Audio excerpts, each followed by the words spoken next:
कचरे से खिलौना नगर बनाने वाला लड़का। केल्विन डो 13 साल का एक लड़का सिएरा लियोन के एक छोटे से गांव में रहता था।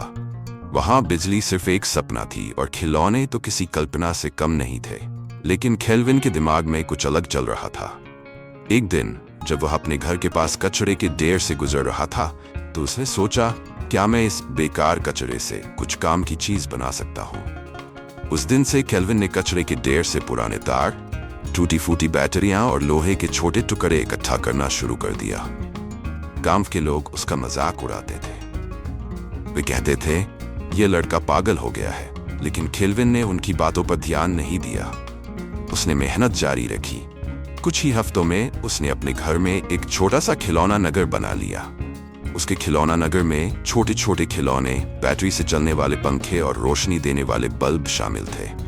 सबसे अद्भुत चीज जो उसने बनाई वह थी एक FM रेडियो ट्रांसमीटर। इस ट्रांसमीटर से केल्विन ने अपने गांव में एक छोटा रेडियो स्टेशन शुरू किया।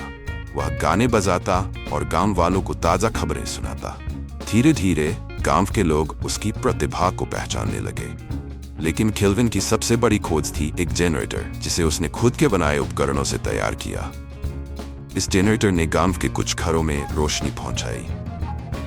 जब केल्विन की इस अनोखी कहानी का वीडियो इंटरनेट पर आया तो ये देखते ही देखते वायरल हो गया। उसकी प्रतिभा ने उसे MIT मीडिया लैब तक पहुंचा दिया, जहां उसने अपने आविष्कार दुनिया के जाने माने वैज्ञानिकों और इंजीनियरों को दिखाए।